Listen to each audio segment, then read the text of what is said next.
Indudablemente, el método terapéutico más conocido a nivel mundial de la medicina tradicional china es la acupuntura. De hecho, encontramos que la propia Organización Mundial de la Salud, desde 1979, reconoce a la acupuntura como eficaz para el tratamiento de por lo menos 49 enfermedades y desórdenes. Y no solamente la reconoce, la recomienda para el tratamiento primario de las enfermedades, sobre todo en países en vías de desarrollo, por lo que puede significar en cuanto a la reducción significativa en el costo de los tratamientos médicos. Es importante saber que los puntos de acupuntura muestran características anatómicas y fisiológicas particulares. Es decir, el punto de acupuntura no es una idea, el punto de acupuntura es una realidad desde el punto de vista anatómico y desde el punto de vista fisiológico. Hay características histomorfológicas, hay características anatómicas en el lugar donde queda el punto de acupuntura y hay características eléctricas diferentes en el punto de acupuntura que en el resto de la piel. Pero por otra parte también los estudios básicos han permitido dilucidar los mecanismos neurales, moleculares, inmunológicos, etcétera, que ocurren en el organismo cuando aplicamos una aguja o una terapia basada en acupuntura. De hecho, se pudo encontrar que el punto de acupuntura tenía características eléctricas que eran particulares, menor resistencia eléctrica que el resto de la piel. Eso es lo que ha permitido desarrollar aparatos, maquinitas, que permiten encontrar el punto de acupuntura y a través de sonido o a través de luz nos van a indicar que estamos en el lugar de menor resistencia eléctrica, por lo tanto en el sitio donde debemos hacer el tratamiento. Los estudios básicos pudieron demostrar mediante resonancia magnética los efectos de la acupuntura sobre distintas áreas del cerebro. Se puede saber o se ha demostrado claramente que hay un impacto directo sobre la función del cerebro cuando colocamos las agujas de acupuntura. En una publicación de PLOS ONE se pudo demostrar cómo, utilizando acupuntura real y utilizando acupuntura simulada, en un metaanálisis se encontró la evidencia en varios artículos de cómo efectivamente la colocación en el sitio adecuado frente a la colocación en el sitio incorrecto generaba distintas respuestas. Y aquí podemos observar los estudios que vienen desde el año de 1999 hasta el 2009, donde vemos cómo estudios con base en resonancia magnética han permitido demostrar cambios que ocurren a nivel del cerebro como consecuencia precisamente de la práctica de la acupuntura. De hecho, la acupuntura genera modulaciones complejas en las redes neurales, con una mejoría gradual en el tratamiento. Se puede ver cómo después del primero, segundo, cuarto, séptima, octava, 10 sesión de acupuntura, las modificaciones que se generan en las redes neurales de ciertas áreas del cerebro se van marcando, se van determinando, mostrándonos entonces el efecto terapéutico acumulativo que coincide con los resultados clínicos que nos muestran mejoría gradual y progresiva en la medida que se van haciendo las sesiones de tratamiento. En Molecular Pain se pudo entonces demostrar cómo se podían modular las redes cerebrales a nivel temporal y que los estudios mediante resonancia magnética demostraban cambios que se podían probar a nivel del cerebro. En un estudio realizado con la sofisticada tomografía SPECT, se demostró en los pacientes con fuerte sensación de Qi de la acupuntura la activación de las áreas Brodmann del cerebro. Y es importante que llamemos la atención sobre esto.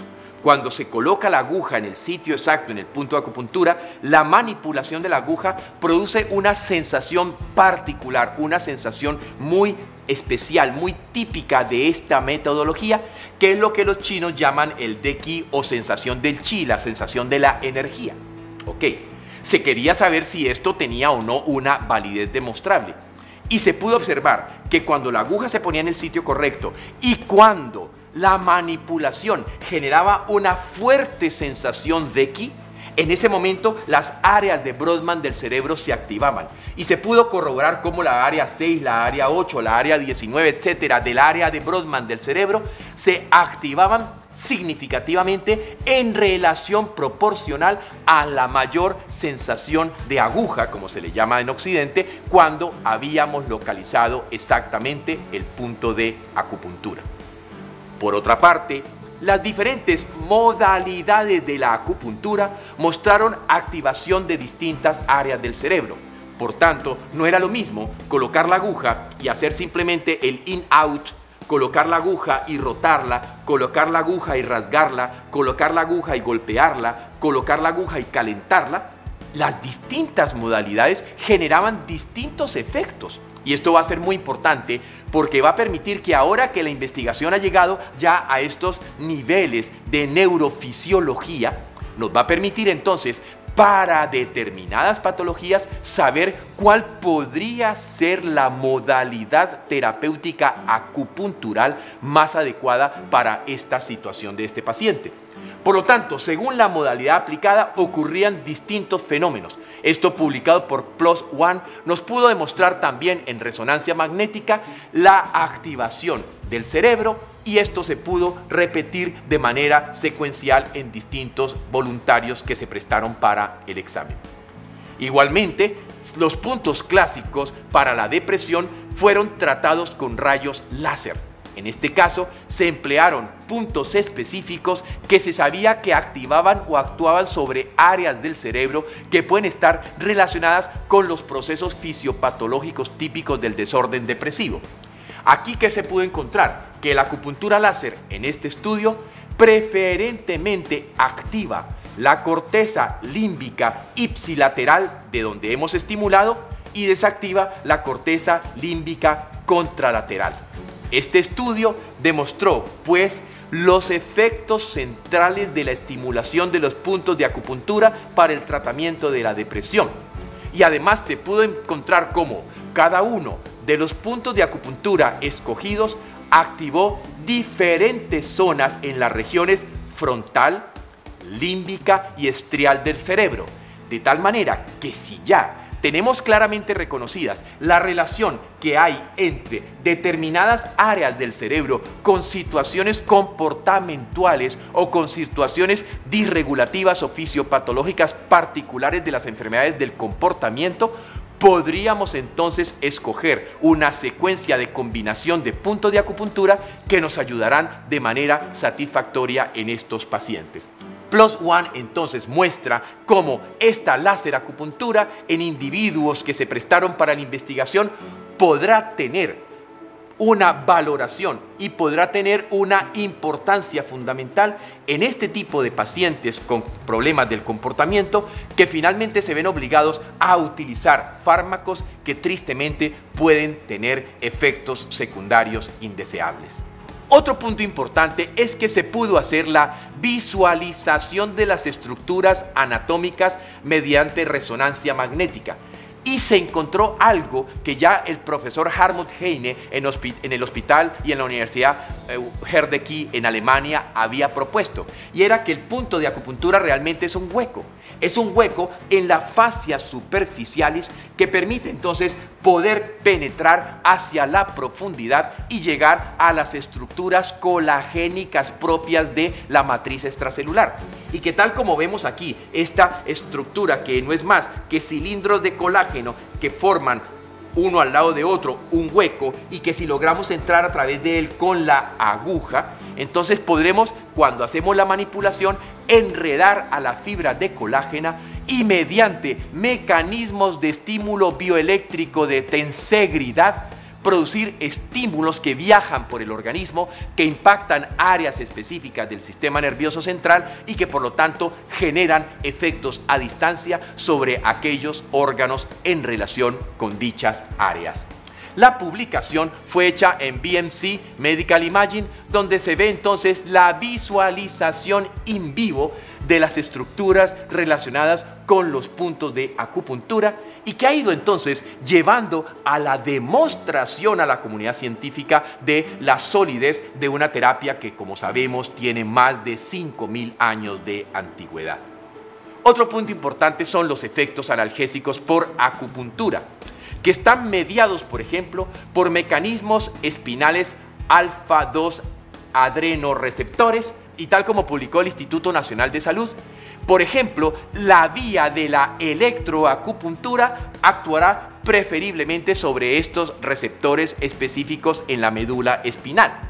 Este efecto analgésico por electroacupuntura mostró entonces la activación de receptores opioides y que nos hace entender entonces cómo se funciona o se trabaja a partir de encefalinas y a partir de las propias moléculas analgésicas producidas por el organismo del paciente.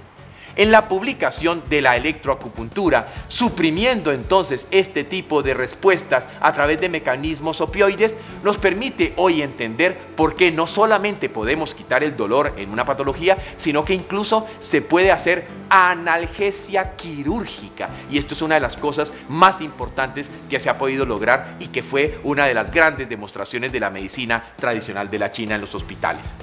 El efecto analgésico en el caso del dolor crónico también se puede lograr por el incremento de la adenosina intersticial, es decir, en la matriz extracelular.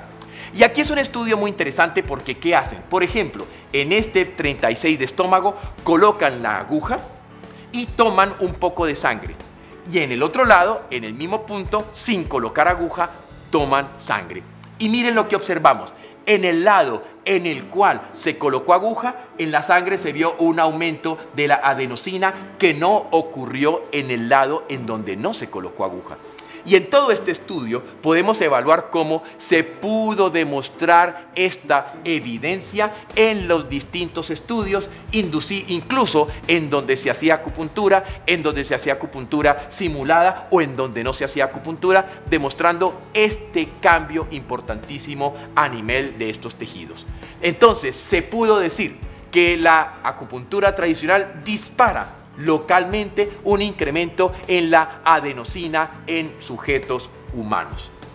Un efecto de naturaleza cardiorreguladora por electroacupuntura mostró la importancia de mecanismos opioides y serotonérgicos que nos hacen entender entonces la importancia que a través de lo que serían estos elementos podríamos permitir o lograr para el manejo específico de ciertas dolencias o de ciertas patologías. De la misma manera, la sensación del Qi, la sensación de la aguja y la analgesia mostró cómo entre más fuera el efecto de Qi, o sea, entre más fuera el efecto de sensación de aguja, este efecto típico y particular y único de la acupuntura que vimos que activaba áreas Brodmann especiales, mejores iban a ser los resultados en los pacientes con la osteoartritis. El estudio randomizado pudo comparar la acupuntura simulada frente a la acupuntura de bajo o de alto estímulo. Y entonces, ¿qué se vio?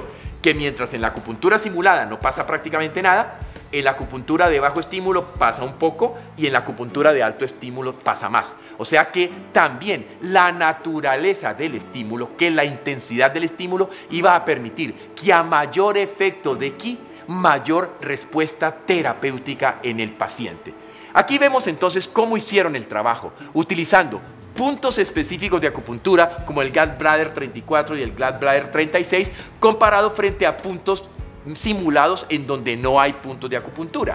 O aquí, por ejemplo, que vemos el estómago 35, o aquí que vemos, por ejemplo, el páncreas, el vasopáncreas 9 y 6, frente a puntos simulados. Entonces, cuando se colocaba el punto de acupuntura, el efecto terapéutico se lograba. Cuando se hacía acupuntura simulada, es decir, se colocaba la aguja, pero no se colocaba en un punto de acupuntura, el efecto terapéutico no funcionaba o era mínima.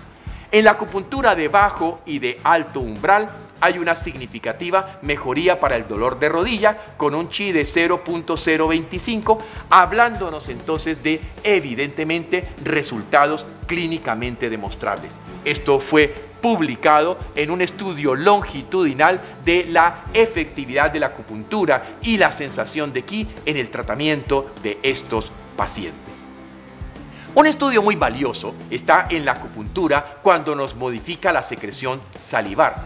La colocación de las agujas en el intestino grueso 2 en un estudio randomizado y controlado mediante resonancia magnética nuclear pudo demostrar cómo la utilización del punto intestino grueso 2 frente a un punto Schwann, o sea, un punto simulado, un punto donde no hay efecto de acupuntura, y mediante la técnica de entrar y sacar de estímulo de in-out de la aguja, que se logró una activación neuronal que fue negativa en la acupuntura simulada y que por lo tanto, y por diferencia, fue totalmente positiva en la acupuntura real en el punto 2, mostrando cambios en áreas del cerebro, pero ante todo mostrando cómo aumentaba progresivamente la producción de saliva.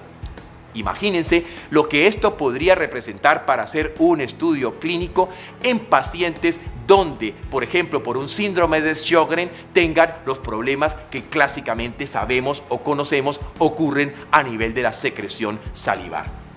Esto fue publicado y es de acceso público para mostrarnos cómo la resonancia magnética funcional nos permite comprobar la efectividad del método en el manejo de ciertas dolencias que pueden llegar a ser muy críticas.